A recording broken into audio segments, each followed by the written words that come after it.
I got to ask you, you're running for reelection. You're doing great on that, as you always are. You're indefatigable as a campaigner. Why complicate your life with a leadership bid at the same time? I'm really worried about our country. Think about this. We have almost $35 trillion worth of debt. We've got our borders wide open. Our foreign policy is a disaster.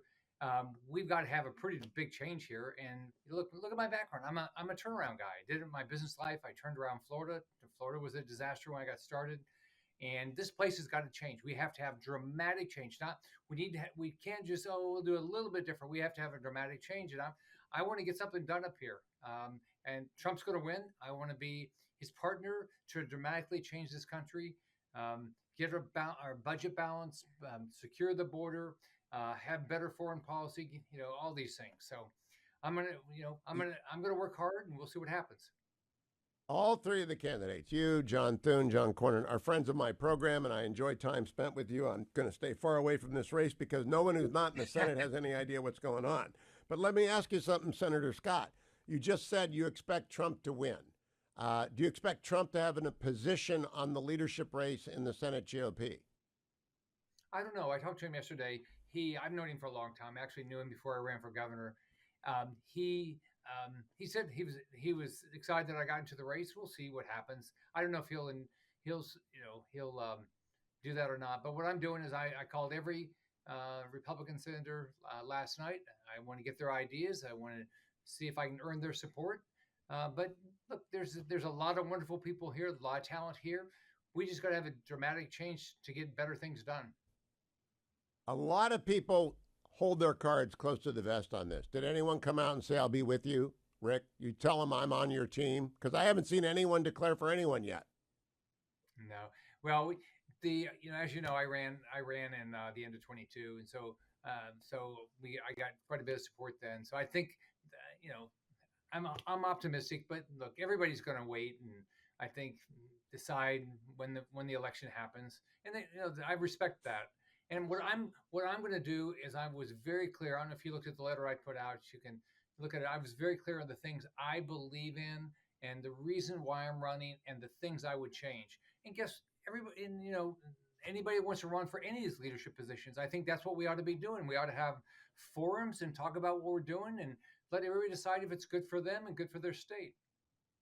Now, I think it's going to be a good year. I think you're going to get Larry Hogan across the line. I think you're going to add Dave McCormick. I'm pretty sure Bernie Moreno is going to win. I think Tim Sheehy's going to win. Sam Brown may win. There might be others out there.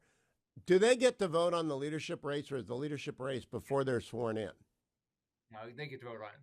So they'll all vote. The election is supposed to, by our bylaws, it's supposed to be in January.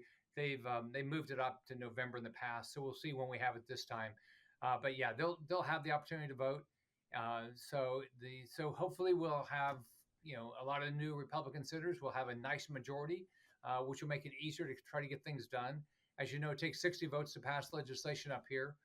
So we need to get as many Republicans across the line as we can. So I hope everybody all across the country does everything they can to help every Republican senator have a big win. Leader McConnell's greatest achievement, and he's had a lot of great achievements. My favorite is holding open the Scalia vacancy after the untimely death of Justice Scalia until the American people could vote in 2016.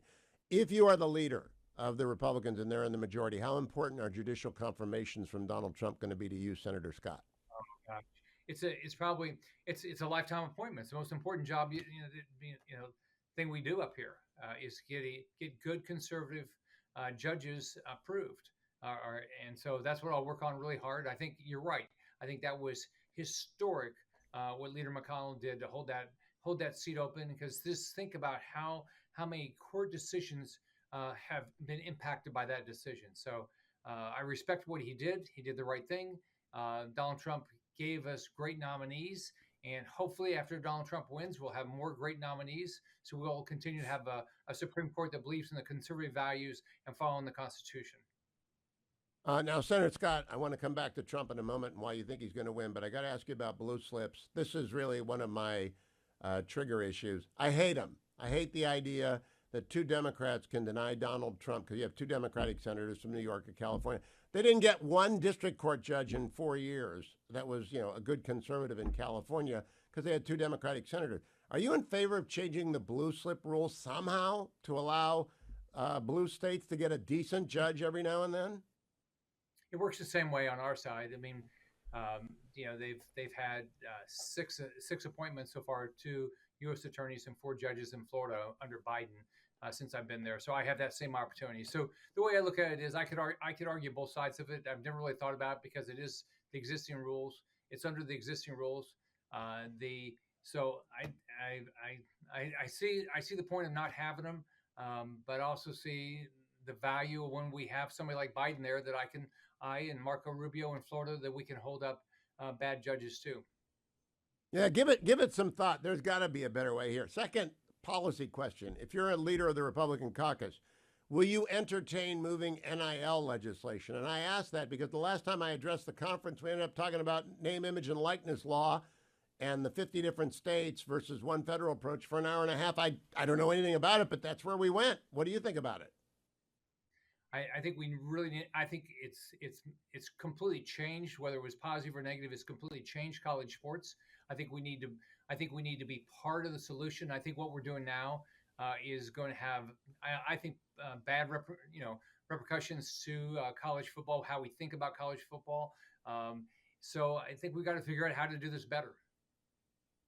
So, two more questions, Senator. AI is looming. If Donald Trump wins, who do you want to be as vice president if they're going to assign the vice president the artificial intelligence policy side? I think there's a lot of good Republicans.